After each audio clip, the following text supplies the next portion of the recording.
আমন্ত্রণ জানাচ্ছি কালবেলা লিড নিউজে। সাথে আছি আমি সুমনা মোস্তফা। আমাদের আজকের লিড নিউজের শিরোনাম পুরনো রোগে নতুন ভয়। প্রতিবেদন করেছেন রাশেদ রাব্বি।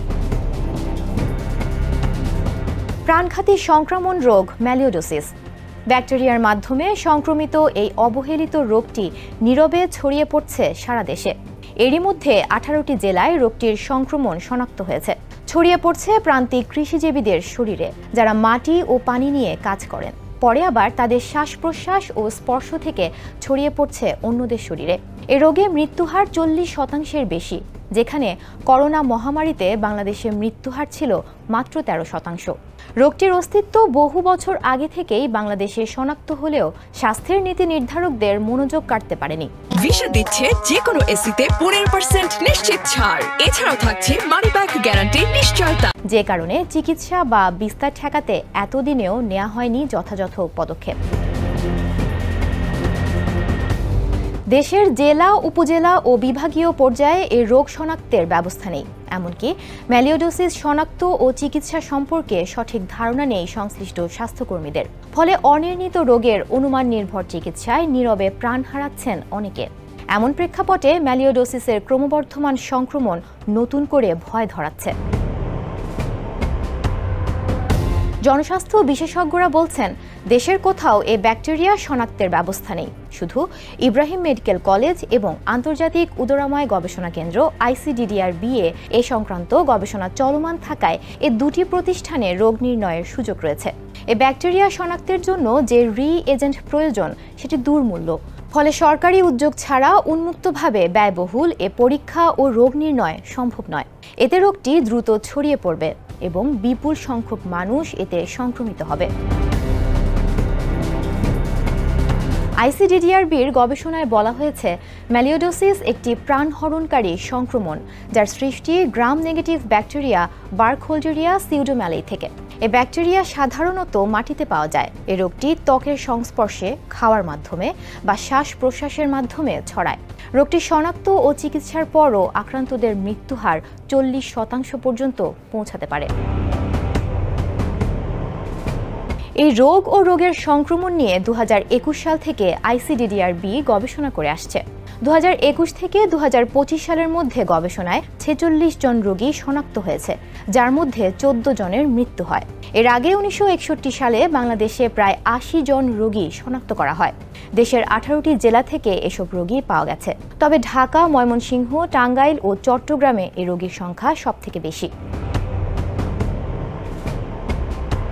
এ প্রসঙ্গে ICDDR-BAর গবেষক ডক্টর সুকান্ত চৌধুরী বলেন, রোগীরা প্রায় গুরুতর অবস্থায় আসেন, যাদের অনেকের ক্ষেত্রেই ICUতে রেখে চিকিৎসা দিতে হয়। আক্রান্তদের বেশিরভাগই কৃষি শ্রমিক, বিশেষ করে যারা নিয়মিত মাটি ও জলের সংস্পর্শে আসেন, তারা বিশেষভাবে ঝুঁকিপূর্ণ, যার বেশিরভাগ সংক্রমণ ঘটে বর্ষা মৌসুমে। তিনি বলেন, ম্যালিওডোসিস রোগ নির্ণয় করা কঠিন। এর বিভিন্ন ক্লিনিক্যাল উপস্থাপনা, রোগ নির্ণয়ের সরঞ্জামের সীমিত প্রাপ্যতা, প্রশিক্ষিত টেকনোলজিস্টের অভাব এবং স্বাস্থ্যসেবা প্রদানকারীদের মধ্যে সচেতনতার অভাব রয়েছে। ঢাকার বাইরে রোগ নির্ণয়ের ক্ষমতা অত্যন্ত সীমিত, যা ভুল রোগ নির্ণয়, বিলম্বিত বা অনুপযুক্ত চিকিৎসা, দীর্ঘস্থায়ী অসুস্থতা ও মৃত্যুর ঝুঁকি বাড়ায়। এই অবহেলিত রোগ মোকাবেলায় বাংলাদেশে ম্যালিওডোসিসের প্রকৃতি বোঝা, জরুরিভাবে দেশব্যাপী নজরদারি এবং গবেষণা প্রয়োজন। দেশজুড়ে রোগ নির্ণয় পরিষেবা সম্প্রসারণ এবং রোগ শনাক্তকরণ এবং ব্যবস্থাপনায় স্বাস্থ্যসেবা পেশাদারদের প্রশিক্ষণ অপরিহার্য। প্রাথমিক পর্যায়ে নির্ণয় এবং উপযুক্ত অ্যান্টিবায়োটিক দিয়ে দ্রুত চিকিৎসার মৃত্যুহার উল্লেখযোগ্যভাবে হ্রাস করা সম্ভব। ইব্রাহিম মেডিকেল কলেজের মাইক্রোবায়োলজি বিভাগের এক গবেষণায় দেখা গেছে, 80% পর্যন্ত ম্যালিওডোসিস রোগীর এক বা একাধিক স্বাস্থ্য ঝুঁকির কারণ থাকে। তাই এটি প্রায় একটি সুযোগ সন্ধানী সংক্রমণ হিসেবে বিবেচিত হয়। ম্যালিওডোসিসের সবচেয়ে সাধারণ ঝুঁকির কারণ হল ডায়াবেটিস মেলিটাস, যা 50%-এর বেশি রোগীকে প্রভাবিত করে। অন্যান্য ঝুঁকির কারণগুলোর মধ্যে রয়েছে অতিরিক্ত অ্যালকোহল ব্যবহার 12 থেকে 39%, দীর্ঘস্থায়ী ফুসফুসের রোগ 12 থেকে 27%, দীর্ঘস্থায়ী কিডনি রোগ 10 থেকে 27%, থ্যালাসেমিয়া 7% এবং গ্লুকোকর্টিকয়েড থেরাপি 5%। ওই গবেষণায় বলা হয়েছে এই ব্যাকটেরিয়াটি অভ্যন্তরীণভাবে বিভিন্ন ধরনের অ্যান্টিমাইক্রোবিয়ালের বিরুদ্ধে প্রতিরোধী এবং অকার্যকর অ্যান্টিমাইক্রোবিয়াল দিয়ে চিকিৎসার ক্ষেত্রে মৃত্যুর হার 70% ছাড়িয়ে যায়। 2015 সালে বিশ্বব্যাপী প্রায় 1,65,000 ম্যালিওডোসিস রোগী ছিল বলে ধারণা করা হয়। বছরে প্রতি লাখে 5 জন করে নতুন সংক্রমিত হওয়ার ঝুঁকিতে রয়েছে। বছরে প্রায় 89,000 মানুষের মৃত্যু হয় রোগটিতে আক্রান্ত হয়ে, যা আক্রান্ত জনগোষ্ঠীর প্রায় 54%। এ মডেল অনুসারে বাংলাদেশে প্রতি বছর 16,931 জন রোগে আক্রান্ত হন এবং এর মধ্যে 56% বা 9,500 মানুষের মৃত্যু হয়। মেলিওডোসিস হলো একটি সংক্রামক রোগ যা বার্কোহোল্ডেরিয়া সিউডোমেলাই ব্যাকটেরিয়ার মাধ্যমে ছড়ায়। এটি গ্রীষ্মমণ্ডলীয় এবং উপক্রান্তীয় অঞ্চলে, বিশেষ করে দক্ষিণ পূর্ব এশিয়া এবং উত্তর অস্ট্রেলিয়ার মাটি ও পানিতে পাওয়া যায়। থাইল্যান্ড, মালয়েশিয়া, সিঙ্গাপুর, উত্তর Australia, Myanmar, Cambodia, Vietnam, Bangladesh, Bharat এবং আফ্রিকা ও দক্ষিণ আমেরিকার কিছু অংশে এ রোগের সংক্রমণ রয়েছে। দেশে বর্তমানে ম্যালিওডোসিস ক্রমবর্ধমানভাবে শনাক্ত হচ্ছে। এরই মধ্যে দেশের 18টি জেলায় রোগটির সংক্রমণ ছড়িয়েছে, বিশেষ করে প্রান্তিক এলাকায়, যেখানে ব্যাপক কৃষিকাজ হয়ে থাকে। যারা কৃষিকাজের সঙ্গে সম্পৃক্ত তারাই এই রোগটিতে আক্রান্ত হয়ে থাকেন।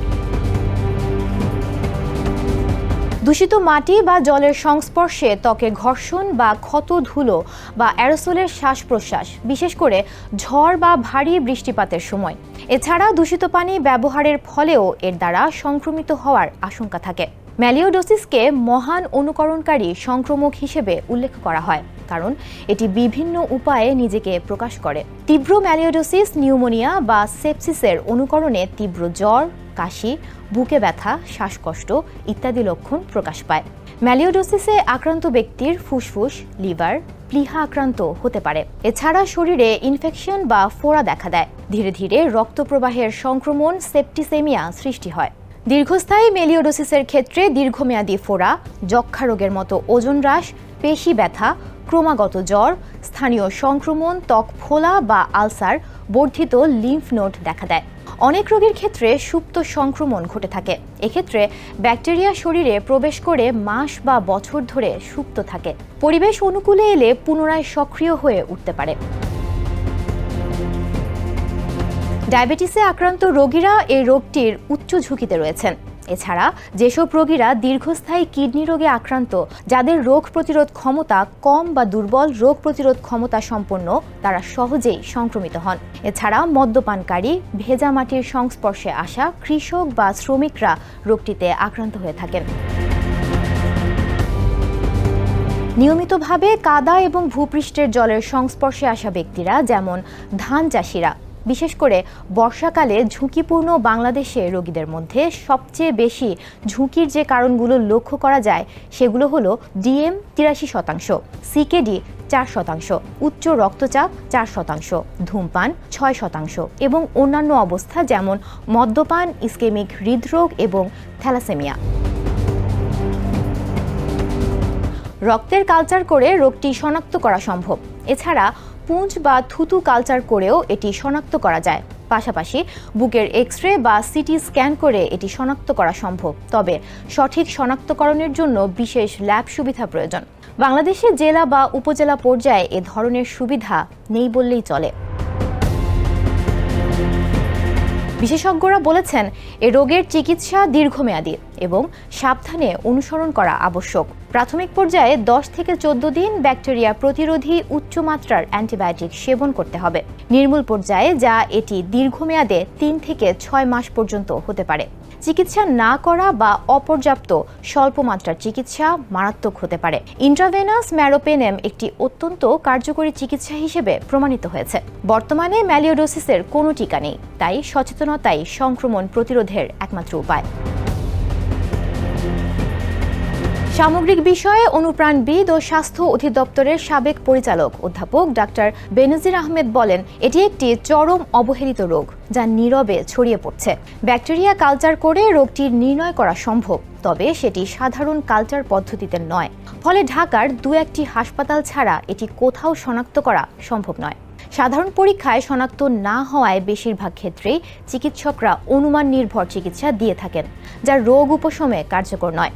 তিনি বলেন, স্বাস্থ্য অধিদপ্তরের রোগ নিয়ন্ত্রণ শাখার উচিত রোগটি ব্যাপক হারে ছড়িয়ে পড়ার আগেই এ রোগের লক্ষণ, উপসর্গ, রোগ নির্ণয় ও চিকিৎসা বিষয়ক গাইডলাইন প্রণয়ন করে জেলা ও উপজেলা পর্যায়ে ছড়িয়ে দেয়া, যাতে জেলা ও উপজেলা পর্যায়ের চিকিৎসকরা রোগটি শনাক্ত ও চিকিৎসা দিতে সক্ষম হন।